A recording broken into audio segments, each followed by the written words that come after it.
All right, you lay-in lovers, welcome back to another episode of Bruce Banner's Armbar. And if you took my advice on last week's UFC 256 fight card, you're probably looking at me with a little bit of money in your pocket because you listened to your boy that knew what he was talking about. On the main card, I only missed one fight, technically, because Mackenzie Dern versus Yanderova was not supposed to be on the main card. That was supposed to be Yanderova versus... No, that was definitely supposed to be on the main card. Or on the low undercard, but they just moved it to the main card because the fight got canceled. So, alright, I missed two fights. I went 3-2. So if you went all out in each fight, I won you some money. But, you know the biggest surprise the entire night? Was the Deiveson Figueiredo versus Brandon Morono fight. I thought that was going to be a lot more one-sided than what it was, just with the power that Figueiredo comes out with. Fight in and fight out. That dude looks like he's 10 pounds heavier than every other 125er in that division, so I figured he would come out with that same ferociousness in the first round that he knocked out Benavidez with against Morono, the smaller, not even smaller, the regular-sized 125er from Mexico, the Mexican-born Brandon Morono, who come to find out is a slugger. This dude, check my Instagram out, by the way, too. You see some of these posts and stuff. This dude in the pre-fight, like right in the standoffs when they go look at each other eye to eye and then they just announce their weights, they're like, oh, this fight's official.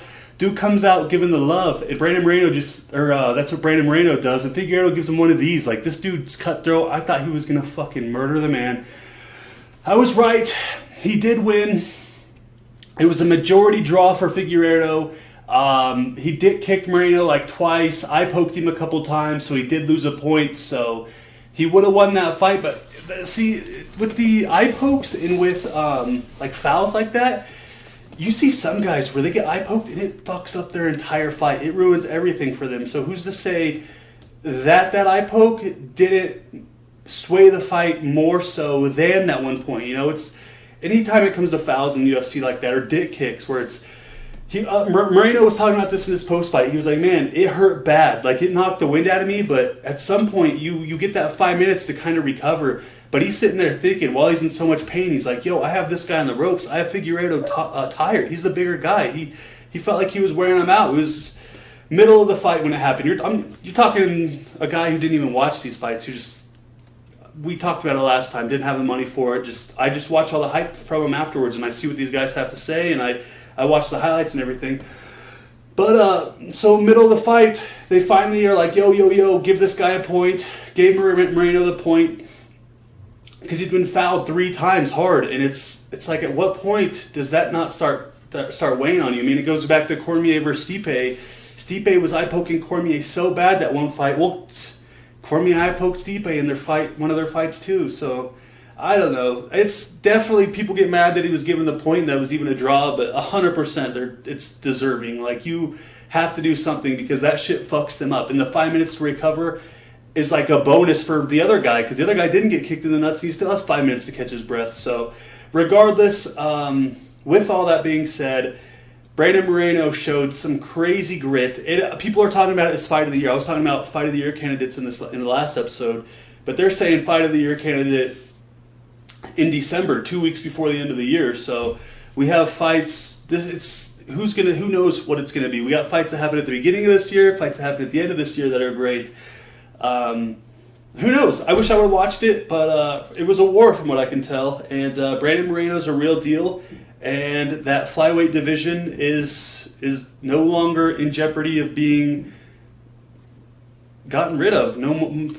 Those fighters I think have safe jobs now. They have job security now because they have a couple guys at top who are bringing hype to it and have me talking about it. When do I know about flyweights if they're not Demetrius Johnson until now, you know?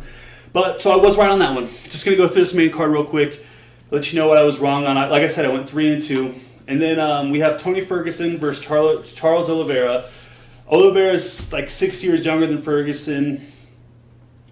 Ferguson just, from what I could tell, looked slow. Was just getting outstruck just by an elite guy in his prime. I mean, Ferguson came into the game late. That guy came off the Contender Series. He'd been fighting forever before he even got into the Contender Series. So he's 0-2 in his last 2 fights. Sure, they were against killers and Justin Gaethje and Charles Oliveira, but I mean, things aren't looking good in the Ferguson business, you know. Needless to say, but things are looking real good in Charles fucking crazy ass, what's that, like 50 Shades of Grey, the gray hair he's got and everything. He just looks intimidating as fuck, and came out, kicked the shit out of his legs, beat him up, had a bunch of control time on top, and it was a unanimous decision. So first fight was a majority draw, so, I mean, Figueiredo still got it.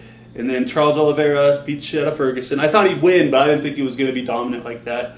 And then Mackenzie Dern versus Yanderova, two women who I guess are known for their ground game. I knew Dern was, but I thought Yanderova was more of a stand-up because that's what I'd seen her do in the past. And it's funny when you see two people who have excellent ground game, and they're like, we're both have so much energy in us right now, I don't trust myself. Or maybe they tried to take downs and it just doesn't work for them. When someone's got great takedown defense, it's hard to just make it happen against an excellent grappler. Let's go back to Demian Maia versus Ben Askren. They were just striking like crazy for the first like 2 rounds till I think Ben Askren took down Maia, and then Maia just did crazy jiu-jitsu, got his back, and choked him out. But this fight just was on the feet the entire fight, and Mackenzie Dern showed that she's got a legitimate standing game to go along with that ground game. But when she can use that ground game, she excels, and she will put it to people. So Mackenzie Dern still on top. I had Yanderova winning that fight. I was wrong. Mackenzie Dern's the real deal. Definitely going to give her more respect next time I pick a fight. So I'm 2-1 as of now. And then we had Kevin Holland versus Jacqueline Souza. Kevin Holland just knocked him the fuck out. Damn, I didn't realize it was in the first round. A minute 45 into the first round. He was just swarmed him from the top, outstruck him from the top, and I think he was on the bottom when he knocked him out. He did like a hammer fist or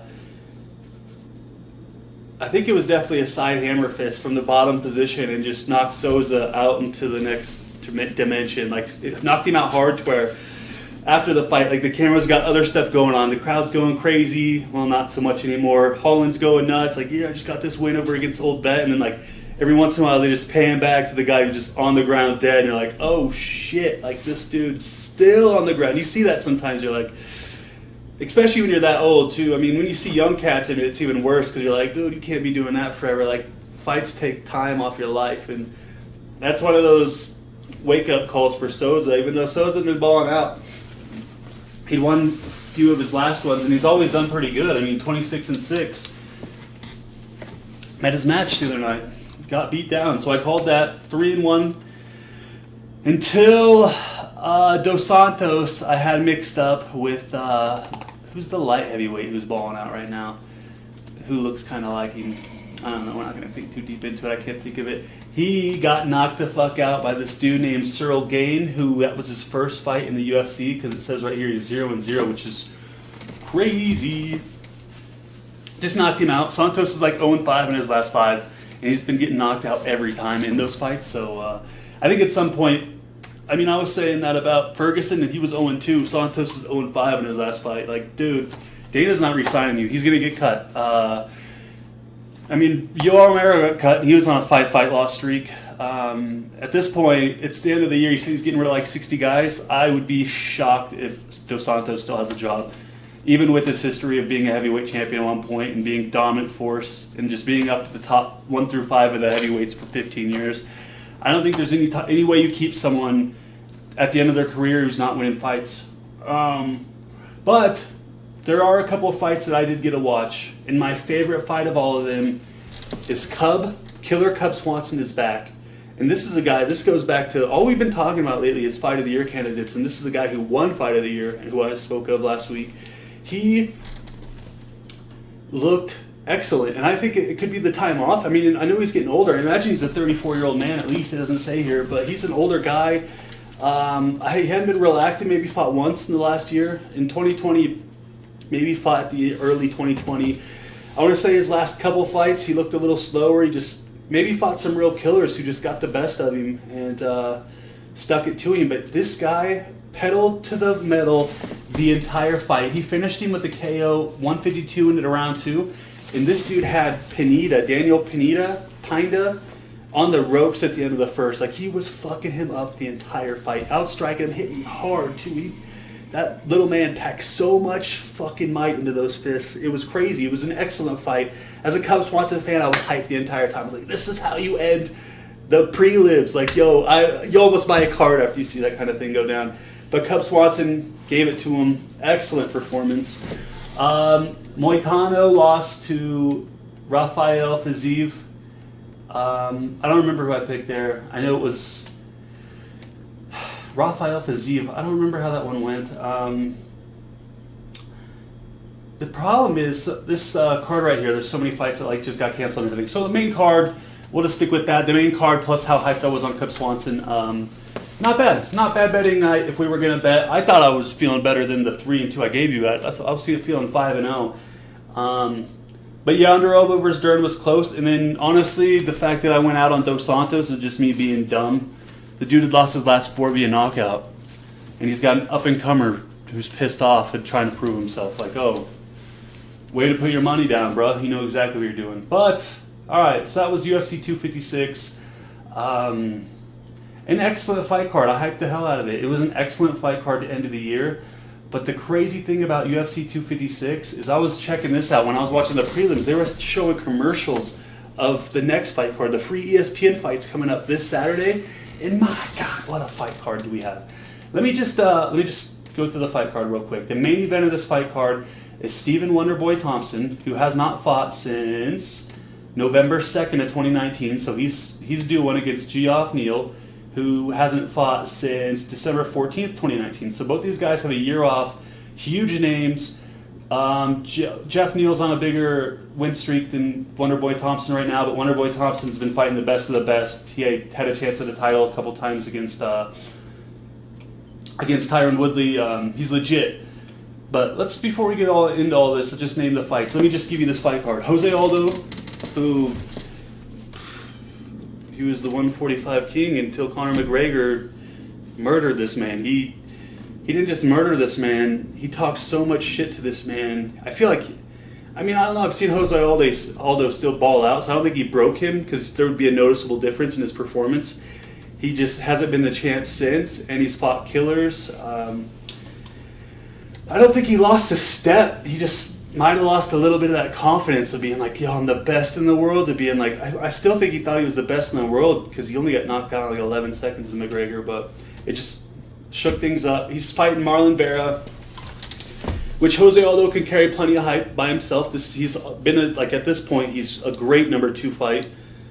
Even I want to say he was a number 2 fight to a pay-per-view his last fight, so now it's a number 2 to just a regular card, ESPN card that we're going to catch before the end of the year against Marlon Vera, who knocked Sean O'Malley clean, cold, make me a cold combo with Subway and get me out of there because he was done. He made Sugar look like a fucking bitch, had him grabbing his leg, pretending it was broken. There was nothing wrong with his leg. He made a fool of Sugar Sean O'Malley. Yo, all right, Sugar Sean O'Malley literally in his hair had the colors of I think he's from Brazil, the Brazilian flag in his hair. And then he got knocked the fuck out with the flag of your opponent in your hair. Like, dude, you're whack. And then he doesn't even take accountability for the loss. Still says he won. Still says he's an undefeated fighter. I don't even know if Marlon Vera is a real thing or if Sean O'Malley just got exposed. But if Marlon Vera beats Jose Aldo, holy shit, Marlon Vera is the real thing, and Sugar Sean just took on too much. But maybe Vera's the real deal. We'll find out. This will be huge for Sugar Sean. I think you automatically give Sean O'Malley a little more respect if Marlon Vera can be Jose Aldo. You're like, oh, that was a top-notch guy. Sure, he dismantled you in the first round of your fight, but he was legit. So, regardless, a legit 1-2. And then welterweight matchup for the number 3 fight is Michel Pereira, who's just a crazy guy. Real theatrical, real big showman. It's kind of annoying for the most part. I'm not a huge fan of it, but every once in a while, he's done a backflip on top of a guy before in the middle of a fight.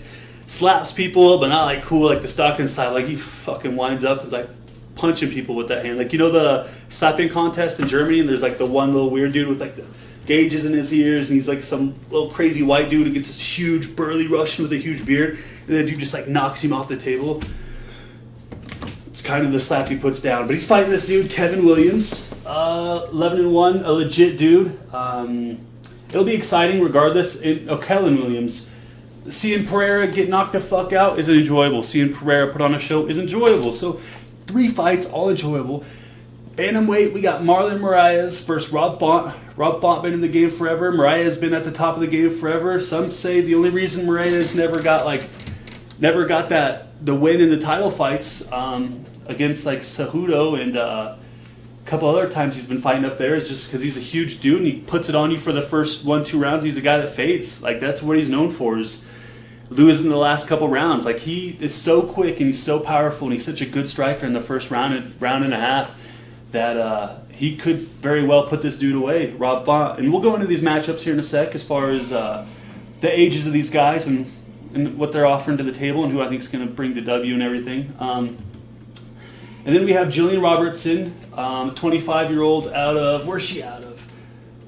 She's an up-and-comer. She just she's on a 2-fight win streak. Her last fight was October 18th, 2020, and she won a unanimous decision.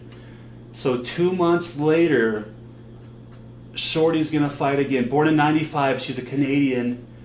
Ooh, she bad. If she go fight 2 months later, she wants to get one more in before the end of the year, she bad. All right. I mean, I'm kind of a fan. I follow her on Instagram. She's got a great following. Check her out. Against the gal in Tayla Santos, who's 27, a couple years older than her, taller than her, by an inch, 5-inch reach advantage, 16-1. What a matchup right there. Come on. So that's a women's flyweight, and you know I'm a huge fan of the women's flyweight division. And then, like, this isn't even a show anymore. This used to be just to get numbers. Because I remember watching Greg Hardy in the Contender Series come out of there, and he won. Lost a couple fights in the UFC, no contest, using that inhaler in between rounds. He's fighting some dude, Marcin Tybura. I've seen fight before. He's a heavyweight who's been there before. I wish it said where he was out of. But he's 35 against the 32-year-old Greg Hardy. 249 in Tybura against 265 for Greg Hardy. That's kind of crazy. So that's just a huge matchup with the name. I mean, you love to see it. Like, the explosiveness is there that got him to be successful in the NFL. And but, like, he's known as being such an asshole. I don't know. I listened to this podcast one time, chilling at work. Must have been in a good mood or something. But he kind of just goes on a tangent about how no matter what, like, his name's just going to be put in a bad light because of what was already put out there. Like, no matter the fact that he hasn't done anything bad since he's been in MMA, he's had a clean slate, he's tried his best, he says he's always helping out the community, and he's always like just 1 foot ahead of the other, trying to do the best he can. But no matter what, once you make that bad name for yourself, he can't get himself out of it. He was talking, it was on a podcast I was listening to, and he was talking how someone was trying to throw him under the bus, and he was like, man, I was just trying to enjoy this W I got, like, and then this is coming back on me, like. He's like, man, I want my kids to be able to rock this Greg Hardy name and just not have to worry about it, like be proud of it and not have all this dead weight hanging on them. I don't know. You listen to stuff, you kind of hear sincerity in people's voices. Sometimes you can get fooled, sometimes you can't. He seems like he's kind of turned his life around in me anyways. Seems like a generally good dude. But, so that's the first fight. That's the, on this main card this weekend on UFC Fight Night, Thompson versus Neal. That's what we're going to start the night off with, is Greg Hardy versus Tybura. And I mean, what an excellent fight card right there. Greg Hardy TKO'd the shit out of Maurice Mean Green in his last fight, October 31st, 2020. What about the turnarounds this year? My God, people fight and they fight month later, 2 months later. Like, people get knocked out and they're like, all right, I'm still in shape from the fight camp I just did. Let's just roll with it. And then he beat De Castro, who came off the Contender Series, an old man, in a unanimous decision. Before that, lost to Alexander Volkov, who's a legit, been training his whole life, crazy Russian, and then no contest. I mean, he's been doing good. He's working his way up.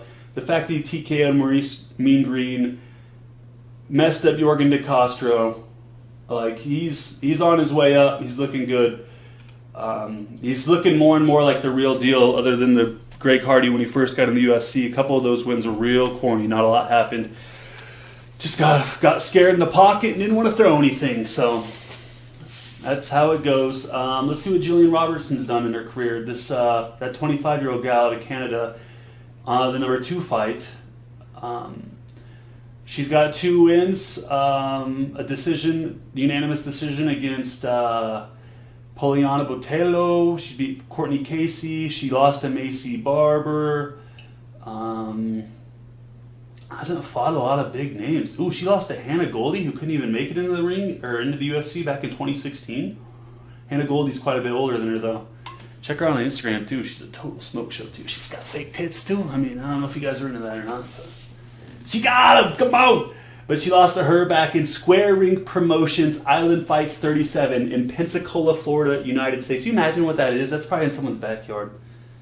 Square Ring Promotions. No idea what that is, but that's like some legit stuff. If I could find some local stuff like that, like I've been in some local fights out here one time and it was pretty dope. It was like at the DU Campus South, and those motherfuckers brought it too. Like they're all legit fights. It's just like a more of a backyard feel, you know. Like the people in the stands are more there just to watch carnage rather than to really watch the technicality of it all. Oh, so she also lost unanimously to Cynthia Calvillo, who got exposed a couple weeks back in Global Knockout 8. So anyone we know, she has lost to. Let's if we're gonna check that out, I want to see this 16-1 Taila Santos, because I was gonna just check out people I know, people who I could talk about that like, oh, I've kind of seen what she does. I know her fighting style. But if I'm gonna discover Taila Santos right now, let's see. I just want to see what she's been doing with the recent fights, I guess. She finds the freedom to fight her way. Huh. I mean, 16-1, I don't have a whole lot here on her. See, neither of these people have really beaten anyone, so I'm assuming these two gals aren't ranked at all. Probably 15-20. Maybe 10-15 even. Santos is on her way up, 27 years old. That's a tough fight for Robertson, I'll tell you that much. I'm going to give you guys some picks after all this. And then Moraes versus Rob Font. Rob Font hasn't fought in a while. He fought December 7th, 2019. He beat Sergio Pettis and sent Pettis to Bellator, so that's something. Lost to Asuncayo, and that guy's legit. Got knocked the fuck out by Garbrandt. That one where he's like at the end of the first round, he ducks down, does a little fucking fake, ducks down, lets him know like he was like setting it up, just sinks into it one more time and just throws everything. He brought Thor's hammer from the ground, out of the ground, into this dude's face with the power of 3 worlds coming at him, and knocked him into another dimension. One of those ones where like so much is going on after the fight, and then the camera goes back to this dude and he's dead on the ground. Asuncayo's the real deal though, that just happened. And then he lost to Pedro Munoz, so I don't know. He's a middle of the road guy too as of late. He's lost to some of the bigger guys, beaten some of the other guys. Rob Font versus and then Marias, who he got TKO'd by Corey Sandhagen. Sandhagen's on the way up though, but I forgot about that. But he beat Jose Waldo in a split decision, who some say Aldo probably won, but I say that it was just a great fight. And Jose Aldo definitely won at the end, but that's what Marias put it on him in the first round and a half. And then he lost to Cejudo for the belt. He's still legit. He beat Asuncayo, beat Rivera, Sterling, Dodson. I know, yeah. Marias is the real deal. Mitchell Pereira versus Callan Williams. I know Pereira, that dude's like a 500 fighter. He's been on and off his entire career. Let's see what Callan Williams got to say real quick. Callan. I wonder if I can give me a wiki, dog. No, they're not known enough to have a Wikipedia yet. That's why I didn't search him, because if I don't know about him, Chaos the Ox Fighter is this guy's name? Come on, dude. 26, fighting out of Lansing, Michigan. Let's go. I mean, he's beating a bunch of guys you don't know of. He's on a 8-fight win streak, KO and motherfuckers. And Pereira is kind of on the way up too. So, I mean, Pereira's older. The Chaos the Ox Fighter? Chaos the Ox Fighter. That's crazy. 11 wins, 1 loss, 6 KOs, 1 sub, 4 decisions. My God. Yeah, Alex Trebek. Spam on this website. Sure Dog does not seem like a legit source. Let's get out of here. It's gonna give me something. Jose Aldo versus Marlon Vera. Jose Aldo, former champ. You know all you need to know about him. Lost his last fight to Moraes. Some say he won because he's there. He's coming at you all 3 rounds, all 5 rounds. He's been in the game forever. He's still in his younger 30s. Technically, he's in like his prime as far as like his prime physical condition. He was the champ from the time he was like 24 to 30, and then you only be the champ so long and have that hunger in you for so long. Against Vera, and then Wonder Boy Thompson, who hasn't fought in a year, but was fighting at the very top of his game for a while. I mean, you can't forget that November 4th, 2017, he beat Jorge Masvidal on a unanimous decision. That was 2017. And then he lost to Darren Till, lost to Anthony Pettis, and he was beating Anthony Pettis. Anthony Pettis did a Superman punch off the cage, knocked him the fuck out, and then just fed it to him. And then meet Vincent Luque. But before those, he had a majority draw with Tyron Woodley in his first title fight, and then in the rematch, he lost the majority. But look at some of the killers that this guy won in 2016. Beats Rory McDonald, TKO's Johnny Hendricks, spinning hook kicks Jake Ellenberger, Patrick Cote decision, Robert Whitaker TKO. Like, the problem is, like, with picking a fight like this, it's like, it's the what have you done for me lately business. And this guy was killing motherfuckers up until that title shot. And it's like, even after the Tyron Woodley thing, he goes and beats George G. Masvidal. And then after that, loses a close one to Till, gets KO'd by Pettis. I think he still got it. I mean, a fighter just gets old. How old is he? He was born in 83, so he's 37. Yeah, I mean, he's an older guy. Let's see what he is on age compared to Geoff. How old's old Geoff? Geoff is, it's Jeff Neal, I assume, but he's 30. He's quite a bit younger. And he's on a win streak. I mean, he beat Mike Perry, who's not a top tier. He's not a 1 through 5 like the guy Wonderboy's been fighting. Nico Price, nor is he. I mean, none of them are. And he lost to Kevin Holland at Extreme Knockout. That's his last loss. And Kevin Holland fucked up Souza, so he is legit. Man, all right, let's pick some of these fights. Let's pick some of these fights right now, because some of them are tight. So, let me catch some odds. Where we got odds at right here? Whoa. Yo, for some reason, on this right here, it's not showing me. Is Anthony Pettis still fighting? Last I knew he was. And Pettis is a huge favorite against Alex Morono. Man, I hate when different sites give you different stuff like this. Okay, man. If it got canceled, I mean, let's see. Is Anthony Pettis? Let's just see what Anthony Pettis news is. Anthony Pettis. Yo, what do you guys think about some of these big money fights? As far as if we were to see McGregor fight one of those YouTube guys, or if we see what's the other fight? Mayweather versus one of those YouTube guys. Like, I think McGregor kills one of the younger. What's his name? The younger YouTube guy, the younger brother. My thoughts are McGregor kills him. My other thoughts are boxing never has enough hype for me personally to buy an entire card. Like, I gotta have 5 fights worth to be like, oh, I'm watching killers. I'm hanging out with friends and I'm happy for 2-3 hours. Well, with the undercard too, like, I'm in it all evening. You know what I'm saying? I'm here to party and tore up by the end of this. I ate fucking Baker's dozen wings and I'm feeling myself. I mean, if I caught him, if a bar showing him, and someone wants to go catch him, let's go watch the fights. No big deal. I'm in it for the hype. I'm just not going to pay $80 to go watch a circus show. Like, I'm watching fights. I'm not watching shows, you know?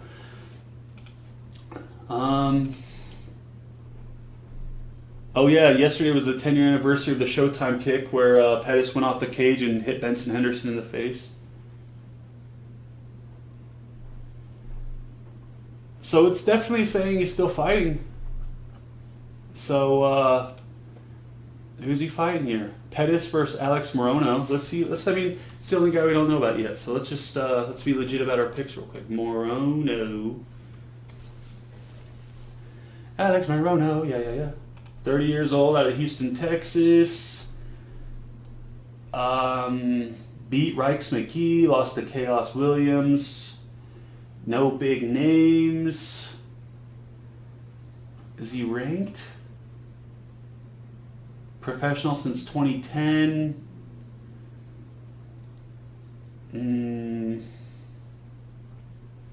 Alright, so I don't think that Pettis has lost a step, and from what I can tell, it looks like Alex Morono is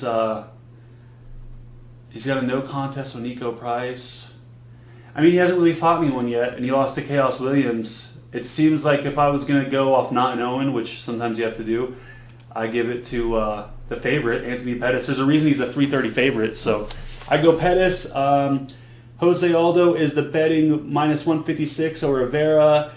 I take Aldo on that too. I mean, he's not a huge favorite, but he is a favorite, and there's a reason he's a favorite. He's been fighting top tier forever, and it's a huge step for Vera. It's unknown as far as this guy, like, what's his ceiling and where is he truly at after knocking out Sugar. Like, no one knew of him before that, so he was legit, but he hadn't fought the top 5 yet, but I'm still taking Jose Aldo. Mitchell Pereira versus Callan Williams. I'm going to go with Callan Williams. Pereira's too much of a showman. Williams a little younger. He got a better record. He just seems like he's up and coming. I mean, Pereira's going to bring it on him, but it seems like Callan Williams just he's not going to be about the show. And if he just shows up and he doesn't get punked, I think he wins that fight. Even though, man, Pereira's fighting great lately. What are the odds on that? Pereira minus 146. They're tight. They're real tight. Someone loosen these shoes. Why'd you double knot them? They're tight. You know what? Scratch that. We're going with Mitchell Pereira. Cocky bastard. Like, I think the fact that I didn't want to bet him so much because he knows the shit out of me is the reason I'm gonna bet him. Sometimes you gotta go against instinct. I think I went the other way on that last card, and this time we're gonna just go a little bit more initial thought. Moraes versus Rob Font. Moraes is only a minus 130. All right, so bet of the night. Wow, we got Tornado Sirens. If we're going to bet one all night long with as far as the spread being favorable to make some money, minus 135 Moraes. He's a slight favorite against Rob Font. If I was a betting man, I bet the house on Moraes in that fight. I am way more confident in Moraes beating Rob Font than most of these. I mean, not hugely confident, but for the betting, for how close it is, we take Moraes in that fight, okay? And then Marcin Tybura against Greg Hardy. That dude's a 10 to 15 heavyweight. I think Greg Hardy, and that guy's towards the end of his career, I think Greg Hardy's fighting with something to prove. And he's only improved his last few fights. I think Greg Hardy wins that fight. Tybura is the minus 125 favorite, so let's throw an underdog in there. Is this the first underdog I've taken? Yeah, let's take the underdog in OG Hard. And then Wonderboy Thompson versus Geoff Neal. If it's the same Wonderboy Thompson we learn to grow and love, or we learn to love, I'm taking Thompson over Geoff Neal. So that's who we got this weekend. We got Wonderboy Thompson, Greg Hardy, Marlon Moraes, Mitchell Pereira, Jose Aldo, and Anthony Pettis. And let me know how I do. I went 3-2 last week. This is one of these cards. One of these fights gonna be on the undercard. I just gave 6 fights, unless there's 6 fights on the main card. I don't believe that's the case. I think they don't give out the full main cards, like the picture of the exact main card with how old everyone is, their nationality, and everything, till like the day before the fights. So, but no, regardless, these are fights worth watching. Definitely stay tuned. I'm hyped on them personally. It's gonna be on ESPN for free. You know I'm gonna be watching. Be hyped up. Be hanging out. Might have a beer in hand. Maybe find some homies to kick it with. Chop it up about. It's excellent though. This is how you're supposed to end the year. I wish they had. I mean, all year long though, they had killer fight cards. Ever since COVID happened, they were like, "Yo, UFC's gonna expand its brand, and we're just gonna put on killer fights all year long." And that's exactly what they did. They didn't rest. They killed it all year. It was the only thing on for a couple months. They killed it then, and they continue to kill it. Killed it last year. Killed it for these fights. I imagine the prelims are going to be just as good. I'm excited to watch them. As far as for any up-to-date news on these fights Saturday, as far as if any cancellations happen, any hype, anything I see see any tells in the weigh-ins or in the face-offs or anything like that are all going to be posted to my Instagram, BruceBannersArmbar. So yeah, stay tuned. Give me a follow over there on Instagram. I appreciate you guys watching again. Keep tuned. We're going to keep popping these out every week. Even with no fights going on here in the future, we'll still... I mean, there's plenty of UFC news. We got big fights. Like I said, I didn't even get into the big fights as far as the could-be fights just because I'm going to need some filler here in the next couple of weeks, and that'll be good for that. So this is just a quick one. Just want to touch base, let you guys know. Don't miss out on this fight card coming up this weekend. Don't forget how 3-2 isn't bad last week. All right, we're going to keep going. I'm telling you, guaranteed to be over 500. I feel better about this card than last card. All right, but okay. So appreciate you guys for watching. Shout out Urban Prophet Society. Subscribe if you haven't already, and give this video a like. You guys have yourself a night, or a day, or a morning. Go get yourself a breakfast sandwich, because that's how we all want to start our days.